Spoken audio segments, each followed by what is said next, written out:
You you have felt it too, that strong vibration, the strong energy. We talked about it a little bit earlier. Mm.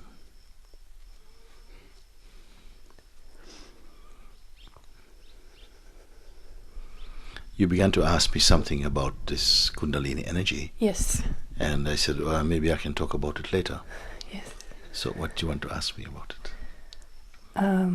Last year, I had a spontaneous, wonderful, amazing experience. I didn't know what it was at that time.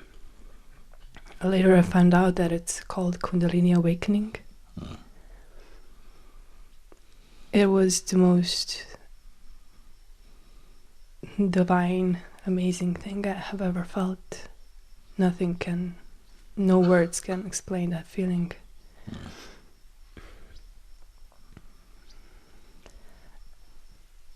Since then, things have changed. I was wondering after that day if it's possible to feel that sensations again just by inviting it, and it was.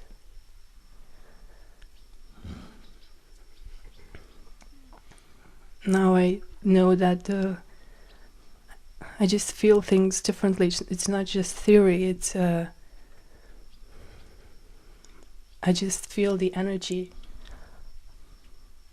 around me, and not just energy around me, I am that energy. I have no doubts about that, because I have experienced it. If I haven't experienced it, probably there would be times that I would doubt, definitely, because we need some kind of confirmation, I guess. When you say energy, what you mean by that? That you are that energy? Because all life is energy. Yes. All life is energy. I just... At one level of expression, you can say it's all energetic, all this existence. At that moment, what I would just be so felt different or special about Kundalini energy? you just feel completely different. You feel your body in a different way. You actually feel beyond your body. It just there are wonderful sensations. I remember there were a lot of involuntary movements. It was very scary, kind of scary at the moment, but I wasn't afraid, because just with any other thing that you know is good for you, you're not afraid. Even though at sometimes when this energy is climbing up and reaching your throat and your mouth, and you feel like you're not breathing for some time, but you're not afraid. And now, how is it?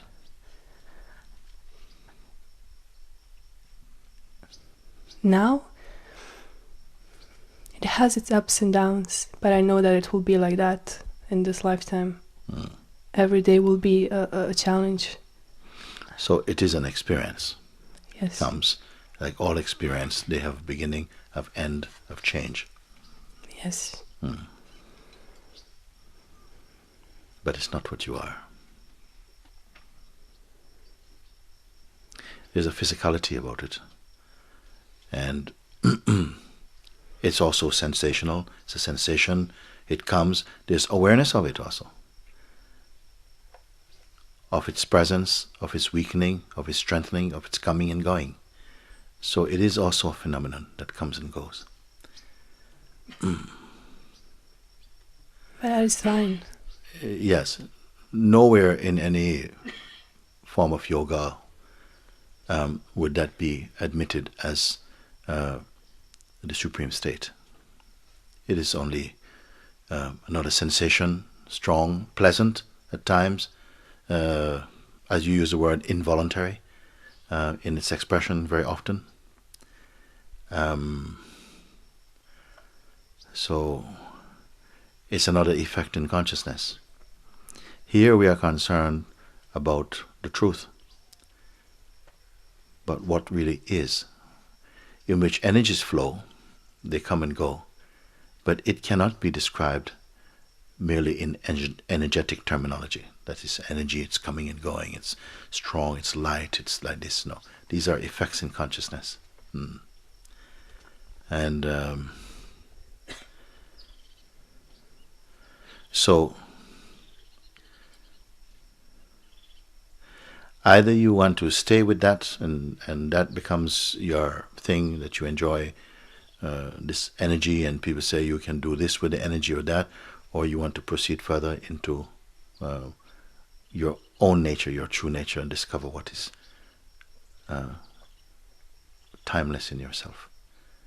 Immutable, meaning it's not affected by energy or by the movement of the body-mind. That which is called the pure self. That is what the topic is here. That's the, we may call it a kind of goal, but I don't want to use these words so much. But the point of the investigation is to be in the direct experience of that. And by direct experience, I don't mean the experience which is the going and coming, but the experience which simply is one's nature. If you want to, maybe the word is not experience. I don't know, maybe the word is not experience. I feel that is something that I have not tried to achieve. It just happened. It's natural, and I feel that. We were in India, I think it was a couple of years ago, and a young couple was staying in an apartment very near to where we are staying. And this, the girl, she had been doing this, some energy work for quite some time. She was fascinated with that. But in the middle of the night, the boyfriend came to the house, was very, very shaken up, and asking for help, because her body was just flicking on the bed, and she was terrified. She didn't really know what to do. She was completely terrified. Felt possessed almost. And so I went over there and stayed with her. It was not fun. It was not fun. She was totally terrified. And to calm those energies down, then somehow she was exhausted.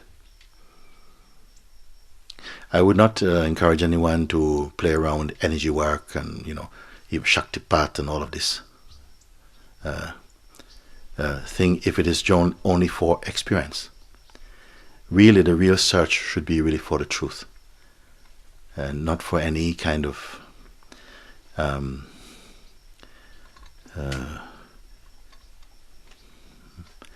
experience. These may come but also unasked for. They can come also naturally. Should we just not relax and whatever comes, comes? Should we not relax and whatever comes, comes?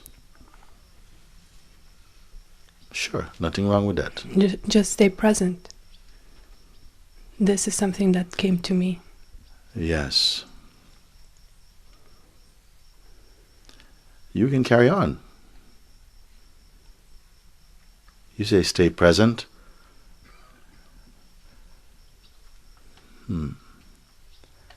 But presence is unpracticed. It is just what is. Staying present, or sometimes you may be advised, stay in presence as that. And a little twist of consciousness, and the light is there again to see that there's only what is. That is different. But from where you're speaking to say, okay, I just have to stay present, let what happens, sure, why not? I don't want to interfere.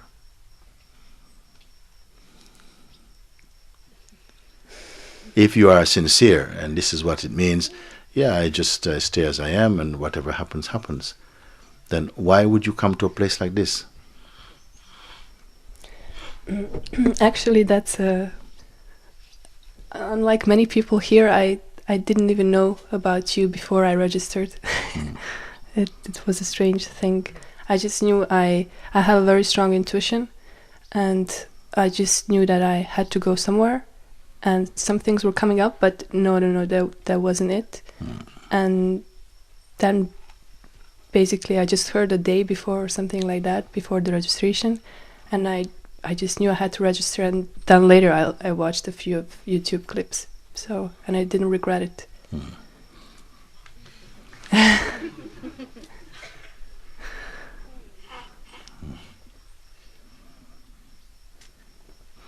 There are many expressions of this form. You see it plenty in India, because India is such an open place on that level. It's very open, where you find many expressions of yoga are very uncommon visually in the West. You might find someone standing on one leg for the last 8 years, or rolling around on the earth from city to city, which can be hundreds of miles, or having their legs around their head for 11 months.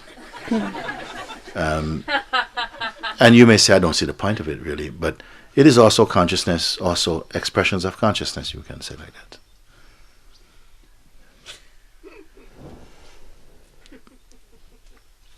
It is not directly concerned with liberation, but just at the powers of consciousness and the vital force and the powers of concentration and of austerities like this you can do.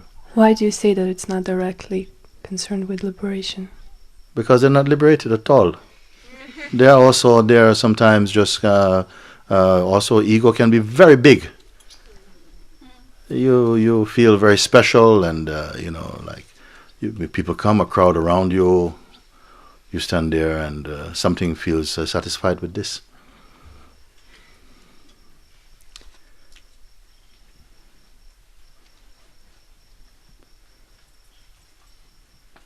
Liberation is when you know absolutely, without doubt. Even to say no is not the strongest word to use. You are one with that. There isn't a person doing something. There isn't a person having an experience.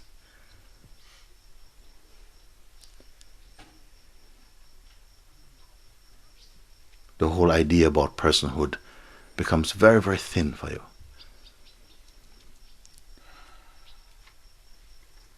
You see sometimes people in different states of suffering, emotional, physical, psychological suffering, and you see clearly how it's brought about. That personality is at the root of it. Ego is at the root of it. And still there's a stubbornness to shift from those positions. But unless the power comes inside to be in contact with that, you don't bother about it. It can be there.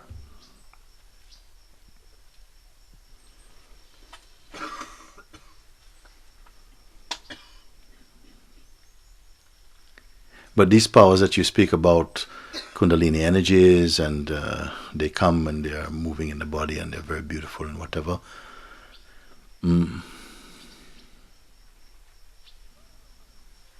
Have you experienced that? Oh my dear, that's child's play. Okay, just asking. Please.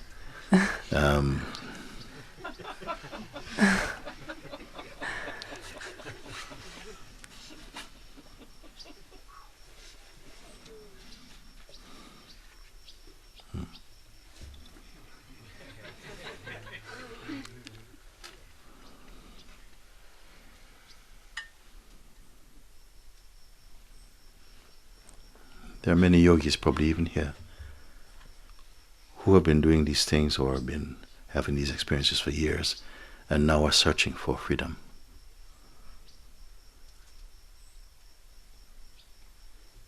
There are people who have done incredible things, but they know it's not freedom. There are people who have good following and students, but they know as yet they have not attained liberation. and they're honest enough to say. So any of these things, even being able to be in two places at once, it really isn't it. I just want to say that. I'm not doubting these words. I'm not even asking anybody to believe them. But you ask, I tell you like that.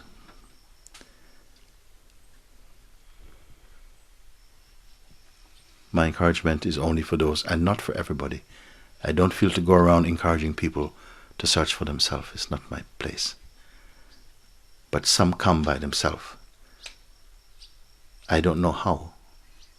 But they come and they have an urge, and somehow this contact happens. And we explore together. And the fruit of that looking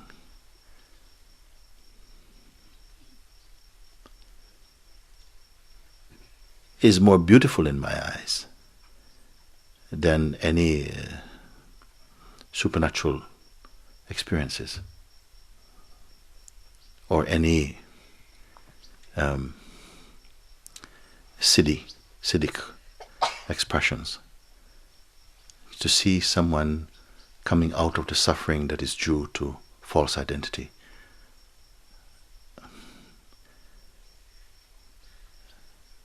That is the heart's work, if you want to say.